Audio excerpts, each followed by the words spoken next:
राज्याचे कृषी मंत्री दत्तात्रय भरणे आपल्या सोबत आहेत। मामा काय सांगाल आता यशवंत माने माहिती नाही मला, मी तुमच्या यात्रेला आलोय ज्या बाबीरबुवाच्या नावाने आज यात्रेला आज हे आपण देवस्थान बघताय, हे या देवस्थानासाठी निश्चित प्रकारे एक राज्याचा मंत्री म्हणून नुसतं बोललो नाही, ते समोर काम करून दाखवलंय।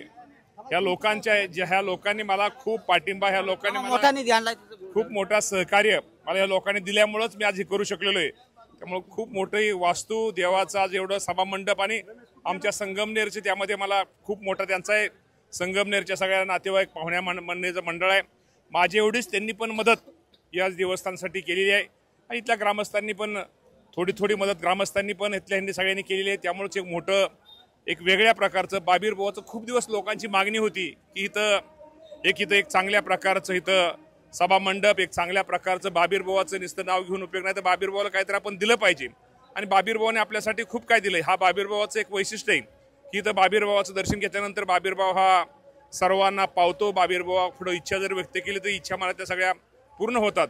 त्यामुळे निश्चित प्रकारे आज माझ्यासारखा कार्यकर्ता आज जरी आमदार मंत्री असला, त्यामध्ये बाबीरबुवाचा आशीर्वाद, बाबीरबुवाचं सहकार्य असल्यामुळे आज इथं खूप चांगलं काम करण्याचं मी स्वतःला भाग्यवान समजतो, स्वतःला नशीबवान समजतो की एवढं चांगलं काम करण्याची संधी मला परमेश्वराने इथं खरं तर दिली, काम करण्याची संधी दिली, त्यामुळे मी काम करू शकलो।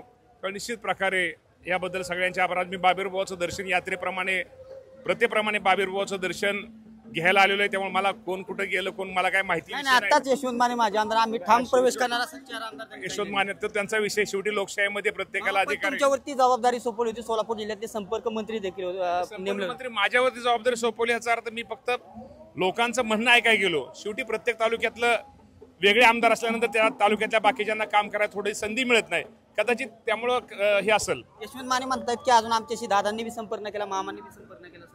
नाही, असं संपर्क वगैरे नाही। संपर्क होगा शेवटी तो त्यांचा अधिकार आहे, तो त्यांचा अधिकार आहे, त्यामुळे त्यांचा अधिकार असल्यामुळे मी काय त्या बाबतीमध्ये जास्त न बोललेलं बरं, कारण का ती खूप मोठी लोक आहेत सगळी, मी आपला साधा छोटा माणूस आहे, त्यामुळे मी त्या प्रवेशाबद्दल कोणाच्या याबद्दल मी काय बोलणार। प्रवेश निश्चित झाला, पण काय संपर्क करण्याचा प्रयत्न होणार आहे का? नाही, मी कोणाच्या संपर्कामध्ये विषय नाही। या बाबतीमध्ये अजितदादा पवार साहेब योग्य तो निर्णय घेतील। त्यांनी एक टीका बी आता केली आहे यशवंत मानेंनी की आम्हाला मामांनी संघटन कौशल्य नाही शिकवलं, ते गारटकरांनी संघटन कौशल्य शिकवलं। बरोबर आहे, गारटकर तर आम्ही सगळेच आहे ना, ते बरोबर आहे ना। हे जरा 6 महिन्यापूर्वी बोलले असते बरं झालं असतं। कृषी मंत्री दत्तात्रय मामा भरणे होते। आताच यशवंत माने यांची देखील मुलाखत झाली आणि ज्यांना जायचे त्यांच्याशी अजून संपर्क नाही झाला, मात्र ज्यांना जाणार आहे त्यांना रस्ता खुला आहे असं देखील मामांनी मत व्यक्त केलेलं आहे। दीपक आपले TV9 मराठी, बारामती।